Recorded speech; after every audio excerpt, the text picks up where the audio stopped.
வணக்கங்க. எல்லாரும் எப்படி இருக்கீங்க? நான் உங்கள் தினேஷ் பேசுகிறேங்க. இன்றைக்கி வந்து கோவூரில் இருக்கக்கூடிய ஒரு கோவிலுக்கு தான் வந்திருக்கோம். ரொம்ப நாளாக பார்க்கணுன்னு ஆசை. இந்த வீடெலாம் தெரிந்து பாருங்கள். இது வந்து நிறைய படங்களில் நீங்கள் பார்த்துருப்பீங்க. கவுண்டமணி செந்தில் ஜோக்கில் அந்த பெட்டர் மாஸ் காமெடிலாம் எடுத்தாங்க பாருங்கள், அந்த வீடு தான் அது.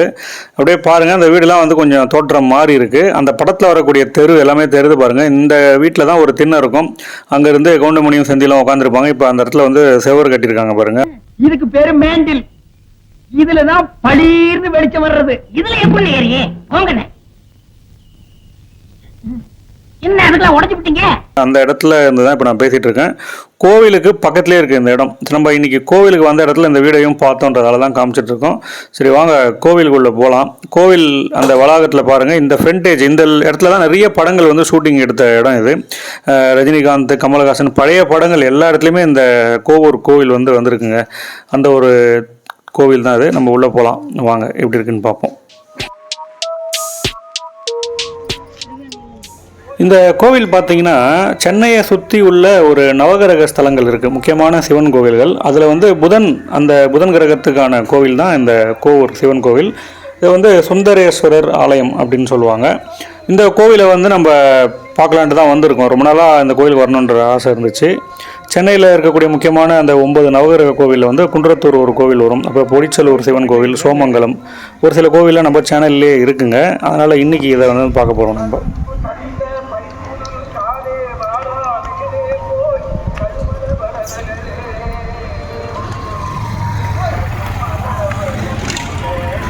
கோவூர்லேருந்து கரெக்டாக ஒரு 5 கிலோமீட்டர் தொலைவில் இருக்கக்கூடிய குன்றத்தூர்னு சொன்னாலே நம்மளுக்கு வந்து சேக்கிழார் அவர் வந்து ஞாபகத்துக்கு வருவாருங்க. சேக்கிழார் பெருமான் எழுதிய அந்த பெரிய புராணம் நம்ம எல்லாருக்குமே தெரிஞ்சிருக்கும். அதில் வந்து அவர் எழுதியிருப்பார், உலகெல்லாம் புகழ்பெற்ற அந்த பெரிய புராணத்தில் வந்து பார்த்திங்கன்னா உலகெல்லாம் உணர்ந்து ஓதற்கு அரியவன் அப்படின்னு சொல்லிட்டு இறைவனை வந்து ரொம்ப புகழ்ந்து பாடியிருப்பார். அப்பேற்பட்ட சேக்கிழார் பெருமானுக்கும் இந்த கோவிலுக்கும் வந்து நிறைய தொடர்பு இருக்குதுன்னு சொல்கிறாங்க. அது இல்லாமல் கர்நாடக இசையில் மும்மூர்த்திகளில் ஒருவரான தியாகராஜ சுவாமிகள் வந்து இந்த கோவிலுக்கு வருகை தந்து இறைவனை வந்து போற்றி பாடல் எழுதியிருக்கிறாருன்னு சொல்றாங்க. அதை வந்து கோவூர் பஞ்சரத்தினம் அப்படின்னு சொல்லிட்டு அழைக்கிறாங்க. கிபி 7ஆம் நூற்றாண்டுல குலோத்துங்க சோழனால கட்டப்பட்டதுன்னு சொல்றாங்க. மகாலட்சுமி வந்து பசு வடிவில் சிவனை வந்து வழிபட்டதால கோபுரி அப்படின்ற பெயரால் அழைச்சதுனால தான் இதை வந்து கோவூர் அப்படின்னு வந்து அழைக்கிறாங்கன்னு சொல்கிறாங்க. இங்கே இருக்கக்கூடிய மூலவர் வந்து சுந்தரேஸ்வரர்னு சொல்லிட்டு நான் சொல்லியிருப்பேன். அவருக்கு வந்து திருமானீஸ்வரர் அப்படின்ற பெயராலையும் அழைப்பாங்க. அம்பாள் வந்து சௌந்தராம்பிகை, திருவுடை நாயகின்னு சொல்லுவாங்க. சோழர் காலத்துக்கும் இந்த கோயிலுக்கு என்ன தொடர்பு அப்படின்னு பார்த்தீங்கன்னா, இந்த கோவில் வந்து குலோத்துங்க சோழ மன்னனால் கட்டப்பட்டு 7 நிலை ராஜகோபுரத்துடன் கம்பீரமாக காட்சி அளிக்குதுங்க. இந்த புதன் ஸ்தலம்னு நான் சொல்லியிருப்பேன். இந்த கோவில் வந்து தொண்டை மண்டலத்தில் உள்ள நவகிரக ஸ்தலங்களில் இது புதனுக்குரிய பரிகார ஸ்தலமாகவும் அமையுது. தியாகராஜருடைய கீர்த்தனை நான் முன்னாடியே சொல்லியிருப்பேன். மும்மூர்த்திகளில் ஒருவரான தியாகராஜர் வந்து இந்த கோவிலில் வந்து அந்த கீர்த்தனைகளெல்லாம் பாடியிருக்கிறாரு. அதை வந்து கோவூர் பஞ்சரத்தனம் அப்படின்ற பெயரால் அழைச்சிட்ருக்காங்க. பெரிய புராணத்தில் வந்து சேக்கிழார் பெருமான் தனது பெரிய புராணம் நூலை எழுதுவதை தொடங்குவதற்கு முன்பு தான் இந்த கோவிலில் வந்து வழிபட்டதாக சொல்கிறாங்க. அப்பேற்பட்ட ஒரு முக்கியமான ஒரு திருக்கோவில் இது.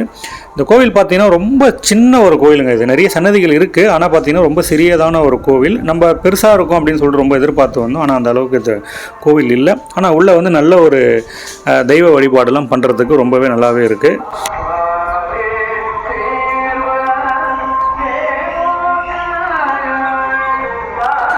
நான் முதல்ல சொன்ன மாதிரி அம்பாள் வந்து சிவனை வழிபட்ட தலம் அப்படின்னு சொல்லியிருப்பேன். அதாவது காமாட்சி அம்பாள் வந்து சிவனை வந்து பிரதிஷ்டை செய்து வழிபாடு செய்யும்போது சுந்தரேஸ்வரர் தவத்தில் இருந்ததாகவும், அந்த நேரத்தில் கண்ணை மூடி தவம் இருந்த கோவூரை சுற்றி உள்ள பகுதிகள் ரொம்ப மிகவும் சூடானதாக மாறி இருந்துச்சுன்னு சொல்லிட்டு இந்த புராணங்கள் சொல்லுதுங்க. எல்லா ஜீவராசிகளும் இந்த வெப்பத்தினால் பாதிக்க ரொம்ப கஷ்டப்பட்டுச்சு. அதனால் சிவன் வந்து தன் கண்களை மூடி ஆழ்ந்த தியானம் செய்ததால் தான் அவர் இதை உணரவில்லை அப்படின்ற மாதிரியான புராண கதைகள்லாம் நிறைய இருக்குது.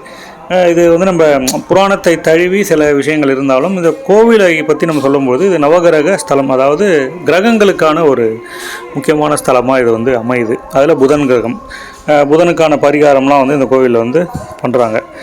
அந்த மாதிரி இந்த கோவிலுடைய புராணத்தை வந்து நம்ம வச்சு பார்க்கும்பொழுது நிறைய கதைகள்லாம் இருக்கும்.